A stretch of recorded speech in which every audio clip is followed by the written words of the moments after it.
Welcome to Learn Yourself. Today we are going to study about allotropic form of carbons. This topic is under Carbon and its compound, CBSE Standard 10 syllabus, chapter number 4. So here we have three allotropes of carbon in our syllabus. First is graphite, second is diamond, and third one is fullerene. In fullerene we will only study that what is the structure of fullerene and how many atoms of carbons are attached to that. Graphite and diamond we are studying in detail, and here I have shown the difference between them, so it will be easy for you to understand and to remember. Now here graphite is very smooth and slippery substance. Diamond is the hardest substance we know till now. So both are formed from carbon. The main element of both the allotropy form is carbon. So that's why it is known as carbon's allotropy. What is the meaning of allotropy? That means the element within them will remain the same, but their physical properties are completely different. Then they are known as allotropy form of that particular element. Here graphite and diamond, both basic element is carbon, but they are largely different from each other. So here what is the basic concept of them is their structure. Here graphite structure, in that structure each carbon atom is bonded to three other carbon atoms. This we need to remember.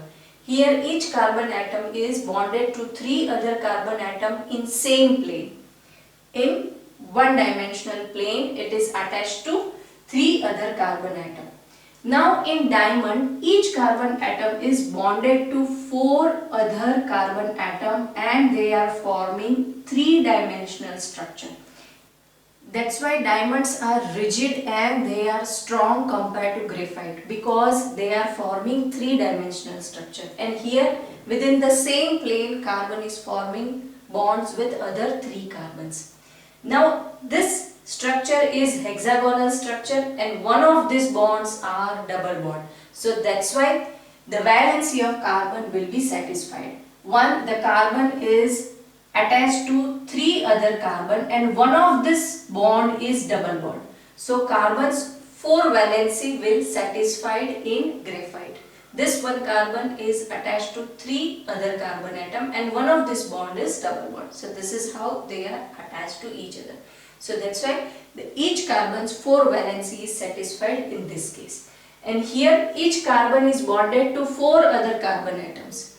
So this is simple. One carbon atom is attached to 4 different carbon atom and each carbon's valency is satisfied with 4 different other carbon atoms. So this is the basic difference of the structure of graphite and diamond. Now here properties. It is smooth and slippery and they are good conductor of electricity. Now why these two properties are there? Because they are having hexagonal plane and these two plane can slide on each other because they are attached with very weak force of attraction, so they can slide on each other. Now this is the reason why we can write with graphite. That's why in the lead of the pencil we are using graphite. And these layers are slippery. The one layer will slips on another layer. So that's why we can write on the paper. It will leave mark on the paper. Now second thing is they are good conductor of heat and electricity. They generate some of the ions and they will become the conductor of heat and electricity. These are the reason that we are using graphite in the pencil. Pencil can leave mark on the paper. They are smooth, slippery and they are good conductor of electricity. Whereas diamonds are the hardest substance in the nature. They are non-conductors of heat and electricity. When carbon is under tremendous pressure, they are converting into a diamond. And the pure form of carbon are converting into the diamond. So that is the reason that these are the hardest substance and they do not have any free ions on their surface. So they are non-conductor of heat and electricity. Our third allotropy form of carbon is fullerenes. and it is also known as C60. Why? Because in one molecule of fullerene there are 60 carbon atoms. This is synthetically designed molecules of carbon.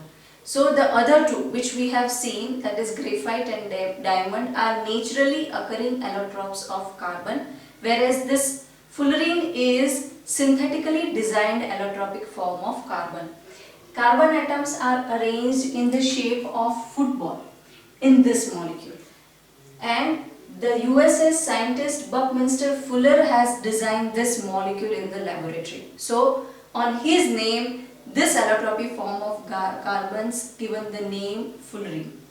So this is important, that which scientist has designed this, or which is the synthetically designed allotropy form of carbon, or how many atoms are there in one molecule of Buckminster Fuller's molecule or in the fullerene. So there are 60 atoms in one molecule of fullerene, and Buckminster Fuller has designed this molecule and it is in the shape of football. So these three things we need to remember in the third allotropic form of carbon. So this is all about allotropy form of carbon. In coming videos we are going to discuss the important characteristic properties of carbon. So don't forget to subscribe, learn yourself. I'll see you in next video. Till then, keep learning, keep sharing.